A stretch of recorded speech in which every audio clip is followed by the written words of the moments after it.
Welcome to Constructing South London's Busting Myths in Construction webinar. My name is Peter Walsh. I'm the Constructing South London Hub Manager, and I'm joined by two guests tonight. It's James Burke and Joe Brennan. So I'm going to quickly let James and Joe introduce themselves. Then I have a small presentation, a couple of minutes. It's just a bit of information. And then what we'll do is we'll start a conversation around what the myths in construction are and what the varied kind of roles, activities. So, James, if you'd like to introduce yourself, please. Hi, Peter. Thanks for inviting us here today. So, my name is James Burke. I'm the Section 106 manager for Ballymore. Ballymore is a developer based in Canary Wharf. We do a number of developments in and around London, Ireland, and across Europe. And we are currently working with a number of different local authorities in and around London to support local people, young people and old people gain experience and opportunities within construction. Thank you, James. Joe? I'm Joe Brennan. My company is Joe Brennan Training, and we are what they call an apprenticeship training agency for construction. And we work with main contractors and developers all across London, where they have a requirement as part of their planning obligations to recruit and employ apprentices, and we kind of do it on their behalf. Thank you very much, chaps. So I'm just going to fire a couple of sort of questions. First question to James. Obviously, you've been in the industry a long time. You've seen a lot of people come and go in the industry. Can you just give a bit of a sense of when people perceive construction, all they see is the hoardings go up, this building comes out of the ground, and lots of noise and orange suits. But what I don't think they see that what goes behind the scenes to get a building to that to that standard or to that start point, and then further on. If you can just generally talk about all the different kind of roles that and all the different areas of working within construction, if you can, please, James. Yeah, and a bit about how you started. Well, I actually started. Like most people, I started labouring. So my dad's worked in construction, my uncles, my family. So on a Saturday morning, I would get up early and sort of beg my dad to take me to work, to be fair, because I loved being on site. That's continued throughout my career. So I've started at the bottom. I've worked as a labourer, which can be a tough, challenging job. But as a young man, it keeps you fit, keeps you active, keeps you occupied, and you learn your trade, by being on the ground. You see what other people are doing. So I've done a number of different roles within construction, from labouring all the way up to construction management, sort of running my own sites, which was an exciting period of my career. And then probably 20 years ago, I got involved with community engagement type work through Wembley Stadium. So we ran projects there to help local people get qualified, get CSCS cards, get them into employment on Wembley Stadium. It's probably one of the most proudest things I've achieved so far, is working on Wembley Stadium, the home of football. And from that, I've continued to sort of work within his field all around London. Currently working on some exciting projects now on 9 Elms, next to Battersea Power Station. We've got some exciting developments in around Canary Wharf, East London. And we've got a number of different developments coming up around London. So been very fortunate within my career. Hosted a whole range of different roles, which has enabled me to sort of look and see what's available, what isn't. But I can tell you, Pete, is the construction industry as a whole has changed immensely from when I started working as a young boy with my dad. Back then it was a rough industry in lots of respects. It was a tough area to work in. Health and safety probably wasn't as prevalent as it is now. So things have moved on really, and it's great to see. So Ballymore, for example, if you walk on one of our sites, it's very diverse, in terms of people from all different nations and all sexes, which is great. So the two main sort of areas I suppose we need to sort of focus on. One is the boots on the ground, and they're the people who actually make it happen, the people on the site who do the actual manual labour, the work, the skilled labour. And that suits some people. It is hard work, it is half graft, and it is. But the flip side of that is it's very well rewarded.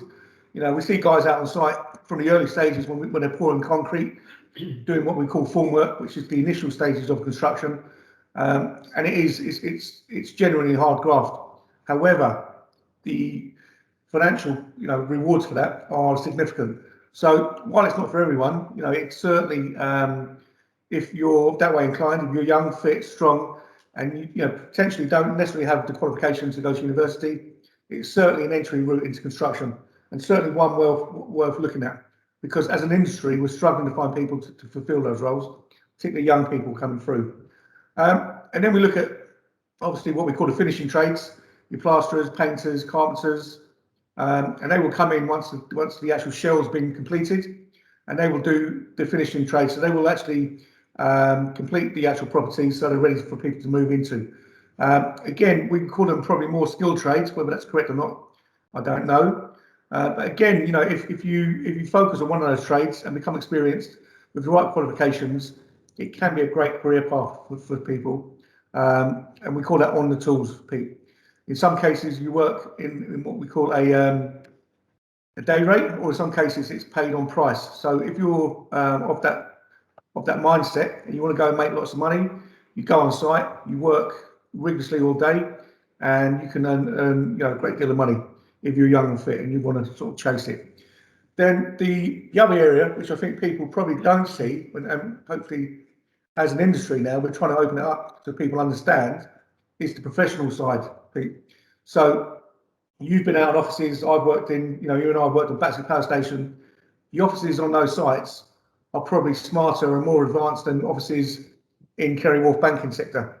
They are full of professional people, mostly young people, young professional people who, and from all different races, all sexes, who carry out design, architecture, surveying, commercial, aftercare. So there's various different roles within the professional trade. And what we're trying to do as a company and an industry is get into schools and talk to young people to say, look, these are the roles that are out there.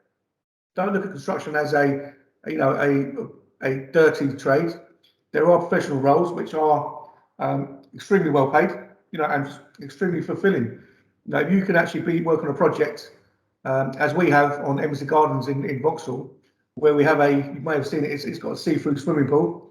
From one building to another, we've got a freestanding clear swimming pool. As a designer, if you worked on that project, it must be an amazing achievement to actually see it actually come to fruition and actually built, which it has done. So there are a number of different roles in professions. What we need to do is talk to young people, and now probably I suppose the bigger advantage of apprenticeships is we have what we call hire apprenticeships. So if instead of going to university, you can engage with a company, they will put you on a 6-year program. So you work on the job, you learn on the job, you're paid, and after 6 years, you come out with a degree in that chosen trade. And by that stage, you should be on relatively very good money. So that's a great opportunity for young people to come in, and it's opened up the doors to a lot of people who probably didn't look at university or look at construction as a career. We're now looking at and saying, well, this is a great opportunity to come in. You won't walk away with the costs that are associated with going to university and the debt. You'll learn on the job. You'll be experienced over those 6 years. So after 6 years, you are fully qualified, fully experienced, and you're out there earning good money. As a company, Ballymore have run a program, which has been extremely successful. We now have 12 young people who have gone through at different levels as designers, construction managers, surveyors, and they've all chosen that route rather than going to university. And it's amazing watching these young people grow within the roles. After 1 or 2 years, they're stepping up and probably doing more so than most graduates who are coming out of university after 3 or 4 years, but with no experience. So I would suggest that anyone's interested in construction, look at the different roles, go onto the CITE website, have a look at the different roles, find out what they encompass. If you're good at maths, you might want to look at commercial. If you're good at design, obviously architecture design, or construction management. There's numerous different roles. So I think anyone in London at the moment has to just look out the window and see the amount of work that's taking place in and around our capital city. And really, it'd be nice to be part of that. I go past certain buildings and I'm very proud to think that I was part of that process. Gives you a great deal of, I built Wembley Stadium on my own. So yeah, according to I my two sons. I expected you to say that actually. Just another quick one then, James. Sure. About obviously, it's nice to get out there about the professional roles, and yeah, it's an alternative to university. But what about the office side of it? So, like in your office, you have administrators and so on. You know, what's the type of different roles there for people, rather than just, you know, maybe they want an office job. What kind of Sure. roles are there in the office? Well, look, you know, as every office, there are numerous roles within. And the great thing about construction, I would suggest, Peter, is you may come in as an administrator, and you know, numerous people within Ballymore have come in on that level. But the great thing about construction is it enables you or allows you to progress. So you come as administrator, you look at what's happening, you focus on a certain area. We call one of the roles now, which is becoming more and more increasingly important on construction sites, is document controllers. And usually the people who actually are in those roles, senior roles now, have started as admin. So once they understand the process, once they understand what's entailed within the role, then they move on to become document controllers. And again, it's a real sought after profession. You know, if you have that skill base, you are going to be working for the next 20 years. So as well as that, there are, you know, we have all sorts of roles from admin, health and safety, you know, welfare. We obviously, like every office, it needs to be maintained, it needs to be cleaned. So, you know, we have security, we have traffic marshals. So it's various roles. You just need to really, I would suggest that anyone really, as a starting point, should go on a site if they can, visit a site, have a walk round, see what happens on a day-to-day basis, and then obviously they can decide whether it's going to be for them. Yeah, no, that's brilliant. That's excellent. That's really good advice there. So, thank you, James. Nice, Pleasure. nice one. Right, before we get to you, Joe, I'm just going to run a little slideshow. It's about 3 or 4 minutes long, but it's got a couple of little videos in there. So bear with me while I tinker about and make myself think I'm absolutely genius when I do this sort of stuff, as you do. Right, where are we? Where is it? Which one is it? Which one is it? This one. Right, this is a little presentation I've designed. Well, the constructing hub has come on from the beginning. Right. So this is us myth busting construction. These I should have really done this at the beginning, but you know it doesn't matter. We're all friends. We're fine. That's pretty good. But that was the speakers. Cool. And there's over 200 different types of jobs in the construction sector. And one of the things we took, according to total jobs, now there is other job sites out there, etc. The average salary for a construction worker in London is 52,500 a year. The average London salary is 39,000. So what that's saying is, and as James rightly pointed out, when you become skilled and everything else, the money can be earned, and you can earn more than the average London wage, which is a great thing. Okay, thanks for that, James. That's really great information you've given us. And now, Joe, what I'd like you to do, are you able to, well, not able to, you will do, explain a bit about what you do as a business, as an apprenticeship business. What are the options? Obviously, we've spoken about base level apprenticeships and higher level apprenticeships. What's the difference between working for an apprenticeship training agency and working directly with an employer? If you can sort of just put some information in, please. Okay, so an apprenticeship training agency is it's a fairly new concept. I'd say probably been around for about the last 10 years. And as I mentioned earlier in the intro, is that as a business, we work with contractors and developers where they, as part of their planning permission, they have to have local people taken on as apprentices. And historically, what used to happen was you would typically have a contractor, let's say for argument's sake, they'd win a project in Brent, as an example, and they'd be expected to take on a number of apprentices from Brent. They would take on those apprentices, then they would finish that job, and then they would maybe win another job in Ealing or Barking and Dagenham or wherever, and then they would be expected to take on apprentices from that area. So what used to happen was they would make the original apprentices redundant and then start the new one. So you ended up with a situation whereby all these contracts and developers, as they're working across London, we ended up with all these what they call displaced apprentices. So the idea of an apprenticeship training agency, they come in and they employ the apprentices, mentor them and look after them on site. And because these contractors are generally not going to be on site for the duration of an apprenticeship, then the apprenticeship training agency will move them from site to site until they complete their qualification. So that's essentially what we do. Our main sort of thrust is to get people through their qualifications, but even more importantly, a job in the industry at the end of it. As I explained to all our apprentices, there is an element of risk when you are working with an apprenticeship training agency, because sometimes, well, and a lot of times when we take somebody on and we have them on a site in a particular borough, we will be saying to them, look, we have got a certain amount of time on here, typically anywhere between 9 months and a year. When that site finishes, we can't guarantee that we've got somewhere else to kind of move you on to. But during that period of time whilst you're on site, that's what we would be doing, is looking for more sites. And again, historically, we've always managed to move our apprentices on, and we've got an 87% success rate in terms of them getting work in the industry. But there is always, like I say, an element of risk there.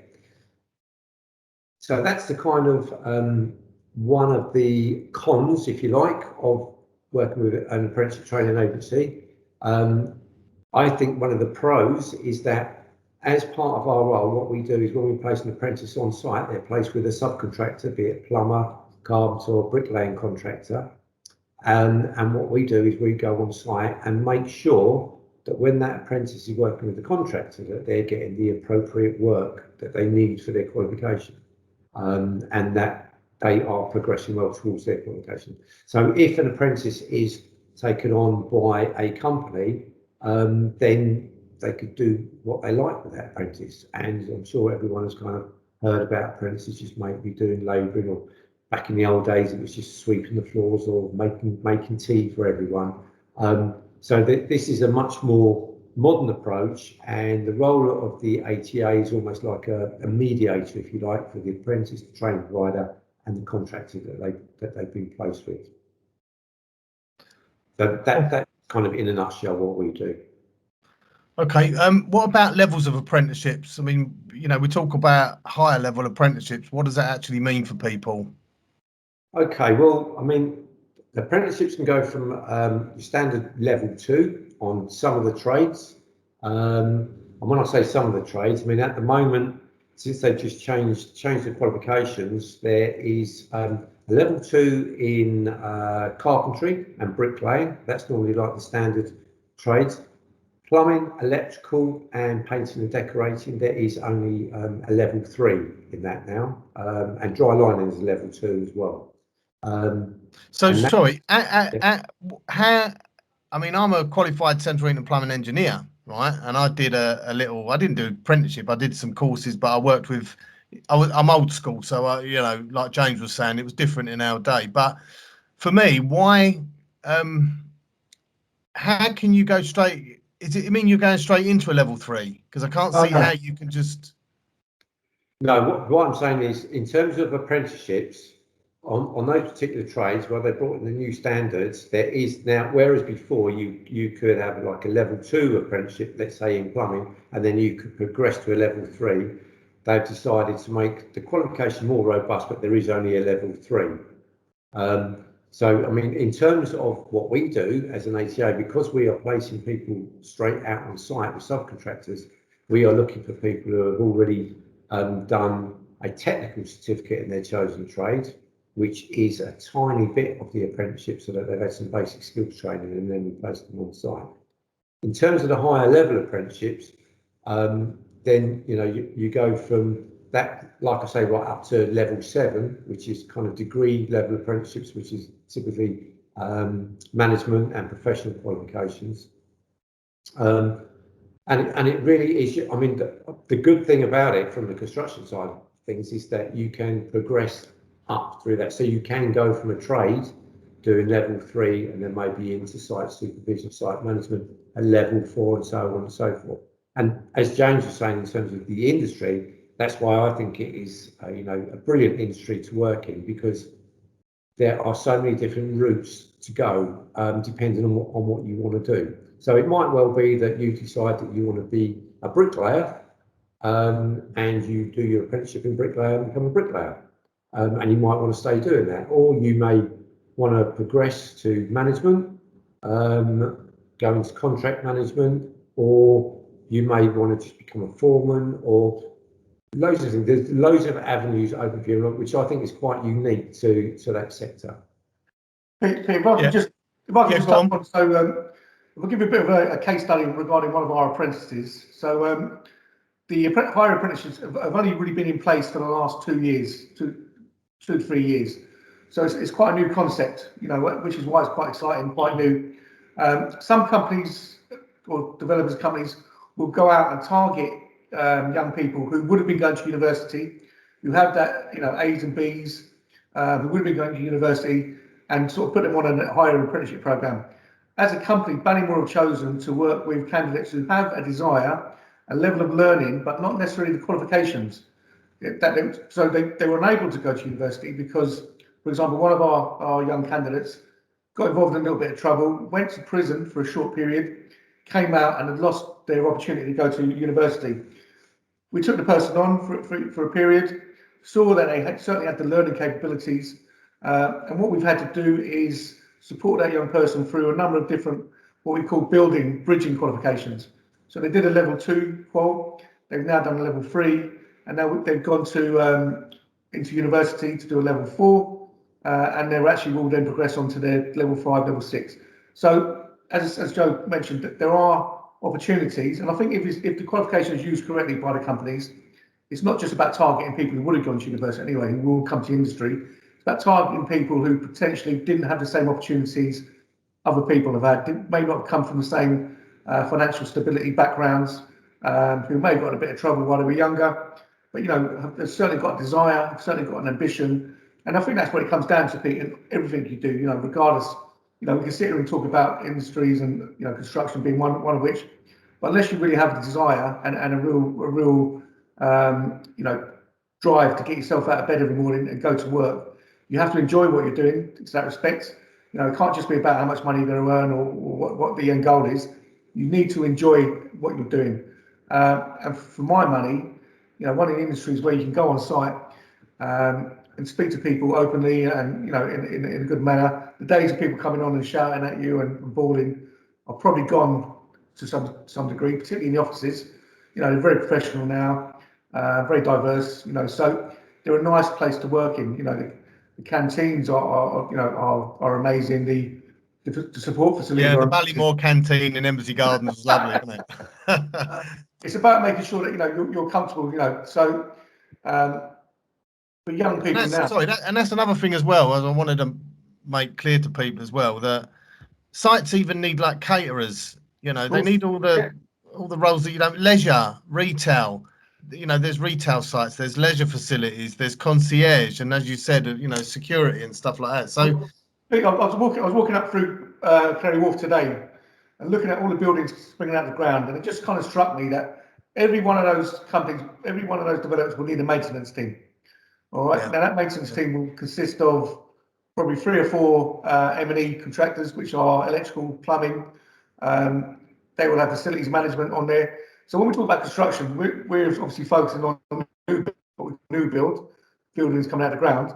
But of course, once the buildings are complete and obviously, you know, fit for purpose and given to the end user, they need to be maintained, and that's a massive part of construction which we need to focus on. Now, for some people, particularly young people who want to get into apprenticeships, it may be a much more secure, friendly, and not as high-paced environment to learn your trade. Because on a new build development types we work on, it is high-paced, it is high-pressured. You know, people are moving out, you know, at speed, so it can be quite difficult for young people to kind of keep up in the first instance.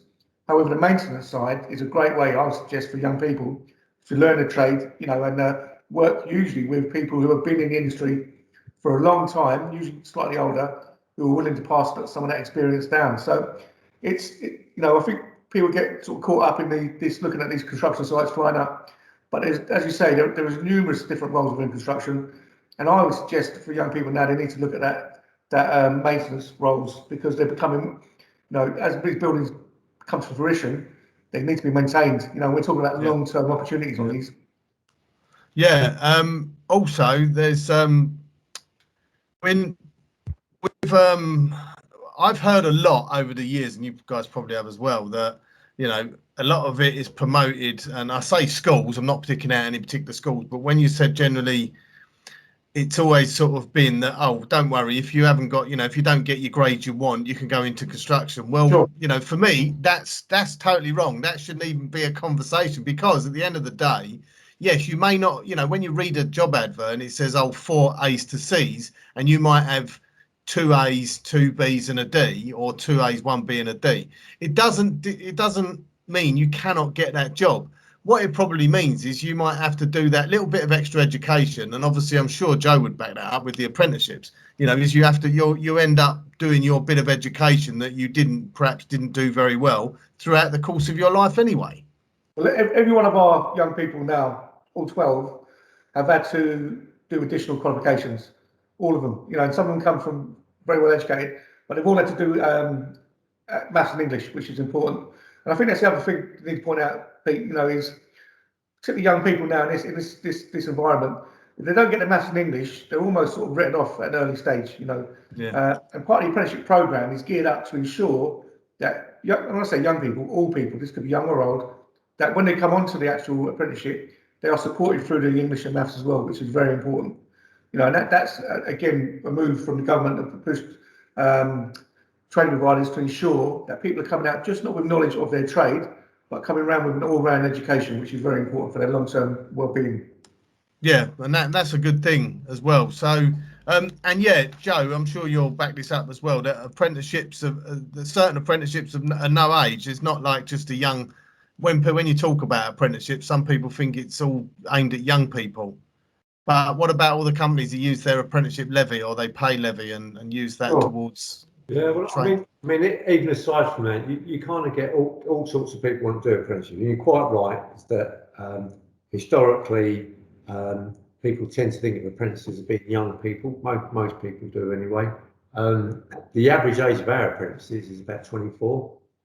The oldest apprentice that I've had on site is 62. Wow. So it's Wow. Right, that's older than you lot. Just about. I should have said that's younger than you lot. But I think just touching on what James was saying as well. Again, it did used to be back in the day that if you weren't very good at school, it's construction that you went into. Now there is a reason why government are expecting, or the awarding bodies and everything, looking at English and maths as being part of the apprenticeship, is really, really important. And the main reason for that is touching on the types of things that young people want to do in construction, is that if you think about it, most young people are driven by money, understandably, we all are. But I'm a great believer in, when you choose what you want to do, it needs to be something that you enjoy doing. Because if you enjoy doing it, you'll be good at it. And it doesn't matter what you do in construction, if you're good at it, you will earn good money. And you're going to spend most of your life working. So it is important that you choose the right trade or profession to do. And I would say to young people not to be driven by the money side of it. First of all, think about what you're good at, because there's no point doing something if you think to yourself, you see all these stories in the press about, oh, a plumber can earn 80 grand a year. I think, oh yeah, that's great. I'll go to college for 2 years, then I'll be earning 80 grand a year. The reality is that you won't. And I think the other thing about apprenticeships as well that people need to be aware of is that when you do an apprenticeship, again, whether it's a trade or professional qualification, that when you've completed that, you have done the qualification. You are not the finished article. It takes years to learn your trade or your profession. So it's not a question of just doing a course and then at the end of it you'll earn loads of money. You need to be good at what you're doing, and like I said, it does take a long time to develop that. So it is important that people realise that. And I think from the English and maths point of view, that again, if you've got people at school that kind of think, oh, I don't really like being at school, I don't like being at college, and I want to be out on the building site and so it. The English and maths is really important, because again, that increases your earning power, because as James alluded to earlier about people working on price or day work and everything, if you're working on price, you need to be able to measure your work properly, so that you know that you're getting paid properly for the amount of work that you're doing. So it's not just, you know, a barrier or put in there just for the sake of it. There is a reason why you need to be able to be good at the English and maths. And typically for electricians, let's say, they need to do a lot of report writing, so they need to be good at English. It isn't just a matter of going on a building site and putting cables. Yeah, I think it's also as well, if you know a millimetre or a 5mm miscalculation on, say, a big like frameworked building could end up, you know, being disastrous, you know, if the building then becomes like the Leaning Tower of Pisa, you know. So yeah, people have to be accurate and everything else. Also, more importantly, Peter, it's about life skills, isn't it? Yeah, it's about preparing people for life, you know. And that's, for me, that's probably what's more important. And if people are more stable in their life, they're usually more reliable in terms of work, aren't they? So it's important that they come with those skills and they have a good understanding, and they're all-rounded people. And that's obviously what we want to produce. Yeah, and also people have got, you know, these young people nowadays, or sort of like school leavers. Obviously, we want to target those because we want to try and bring on you know, a talented workforce of young people that can come through the industry and then bring people behind them. Yeah. Is the three things I consider anyway. Is timekeeping is #1 priority, attitude, and a good work ethic. You Attitude, know, attitude, yeah, and timekeeping. yeah. I mean, Three you know, A's. I can't remember what that is. Can you? You know, that's I mean, timekeeping, I don't know about that. I mean, you know, but no, I mean, if you're, the thing is though, if you, it's like working on Battersea Power Station. It can take you literally 10 minutes to get from the entrance of Battersea Power Station to where you need to go because it's so big. Easily, yeah. You know, so if you start work at 8 o'clock, if you turn up and clock in at 8, you're late because you're not there where you need to be. That's the point, is trying to get people to understand, you know. Anyway, look, last thing, what's your advice? Have you got any advice to give to a young person, a school leaver, or, you know, what they should? You've given great advice already by saying, you know, that instead of going to university, you take one of these, you know, kind of graduate placements working on there. But any basic bit of advice that you think is worth it out there? Well, so Peter, you know, it sounds very straightforward, but I would suggest that any young person who's considering a career in construction is go out and do some labouring, whether it's in the holidays. Obviously, you come up now to the school holidays. If you're 16 plus, there are sites you can get on, you know. So you need to think about getting your CSCS card, or if it's a smaller site, if you've got uncles, family, anyone you know who works in construction, give them a call, see if you can get out. And even if you're not earning, just get out and have a look and see whether it's something that you're interested in. Because what really kind of sort of upsets me is when I go to colleges, I see young people on courses knowing that they're never going to go and work in that trade because, one, they may not complete the qualification, or two, the realities of that trade when they get on site are totally different than what they've just experienced while they're in college. Bricklaying being a prime example. You go into a college, you lay bricks while sitting around an ice heater, 2 bricks a day, you go on site and you've got to be laying 200. It's a totally different ballgame. So there's no way of telling someone what they should be doing or what they should want to do. It's down to them to go out and find out what they want to do. And the best way I would suggest they do it is go out, do some labouring. When you're on site, you can see what all the different trades do. You can speak to people, you can ask people questions. And once you have that information, then you can decide which way you want to go. Not to say that if you start a route that you have to stick to it, because you can always change your mind. But if you're going to spend 3 years at college or 6 years on a higher apprenticeship, then I suggest you do a little bit of research first and you go out and see what it's like on a day-to-day basis. Some jobs are great in the summer. If you're doing summer holidays and you're out working on site, it can be great because you're out with sunshine, you're moving stuff, keeping fit. Try doing that same role in the winter and see whether you really like that, you know. So, you know, different trades have different benefits, different, you know, drawbacks. So it's about understanding what it is you want to do and what you're going to be good at, you know, and where there are going to be roles for you. And looking at the industry, how it's changing. You know, I think you and I were at seminars probably 10 years ago when they were saying don't train to be bricklayers. Yeah. Now that CITB was saying don't train young people to be bricklayers, and now you can't get bricklayers for love and the money because, you know, they're so sought after. So look, go out, try and get as much experience on site as you can, even if it's on a small site. Find out whether it's something you want to work, what you want to work in long term, and then obviously look at how the routes are getting in. And the easiest way to do it, or the only way to do it, is to make calls. Get on the phone, start ringing companies, whether they're small one-man bands or big developers. knock on doors, you know, go to job fairs. This event you're putting on now is a great intro. If there's people coming through this today and they want information, they're more than happy to contact me or Joe, and we'll certainly signpost them in the right direction. So sort of going back to one other point, if you have a CV, ensure your contact details are up to date on that CV, because as soon as you give that CV out, if the contact details are incorrect, then you're wasting your time. You know, people will not chase you. That needs to be updated. I know a lot of people, young people, tend to change their phones quite often. There's nothing more frustrating than looking at a CV, picking a young person up, making a call, and obviously getting a tone, a dead tone. Yeah, and also, yeah, I mean that I agree with that, because I've had that many times myself. And one of the other things as well, I just want to say here now, with phones, if you're going to have an answer message on your phone and you want a job, and you're going to actually put your phone number on there, can you please make sure that your answer phone message is quite coherent? And, you know, because if we could go through some of the answer phone messages that we've heard, and it's shocking, really. So, you know, if you want a job, you have to be a little bit professional. On that, Peter, as well, and I'm only bringing that because I spoke to a young person today who we were about to employ on Monday, and I rang him just to touch base, to have a chat. And the way he answered the phone has now sort of indicated that may not be the person for us. So, you know, and I said to him, you didn't know who I was. I'm ringing through. I'm ringing to give you a great opportunity. But, you know, you need to answer the phone, you know, as you're a business, as you're a professional. And if you don't, employers are not going to take you on. And also email addresses is another one. Yeah. It's great to have a funny email address, but when you're looking for jobs, it needs to be quite serious. Yeah, definitely. No, that's great advice.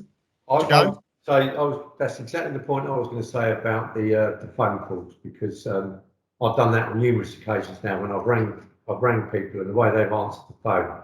So that is not somebody that I want to employ.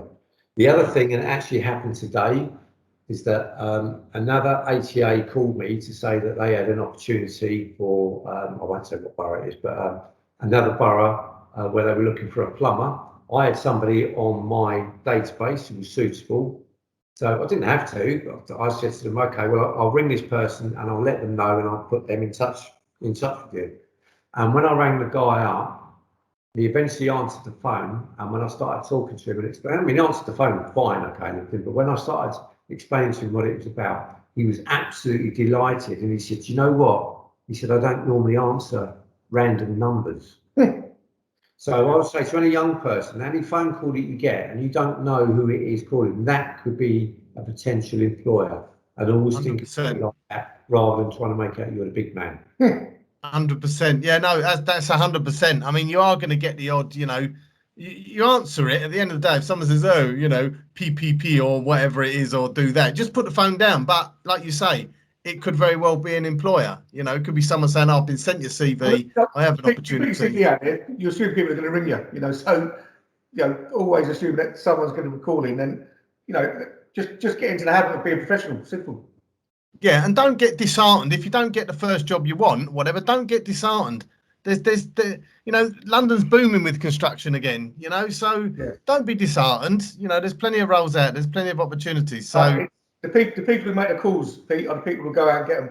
You know, we worked in South London, and at that time there was 20% of people who'd been in construction-related courses were going into construction-related roles, which is a shocking number.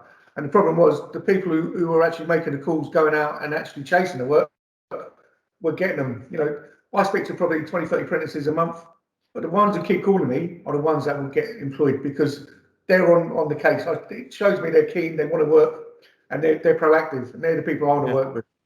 Yeah, no, 100%. I agree with that 100%. So that's great. But look, guys, I just want to say fantastic stuff. Thank you very much. I really do appreciate you coming on, taking time out of your evening for this little event here. And yeah, all I can say is thank you to James and Joe. What I'll do, I've got your details anyway, but I'll sort of, if anybody wants to know more, or anybody's interested in the kind of things you've spoken about, then obviously, yeah, I can put them in touch with you. And once we get this video out into schools, you know, it's going to be put out into schools and on our sort of social media platforms, you know, to try and promote the message out there. And hopefully some people will And hopefully once we start getting out a bit more, so them site visits you spoke about, James, would be good as well, you know, Yeah. to maybe look into doing some of those, you know, rather than virtually. I think getting on a site, smelling it, you know, I mean, it sounds weird, but to smell a site and the atmosphere, you know, having that atmosphere of it. So yeah, that's fantastic. So yes, thank you very much, chaps, and have a good very evening. impressed with your presentation skills. Very good. Thank you. I appreciate that. Hey, I should do this. I should become one of them after dinner speakers. I think you missed a trick, mate. You could have been you and your boy on TV. Yeah. You could have been the next Google. Yeah.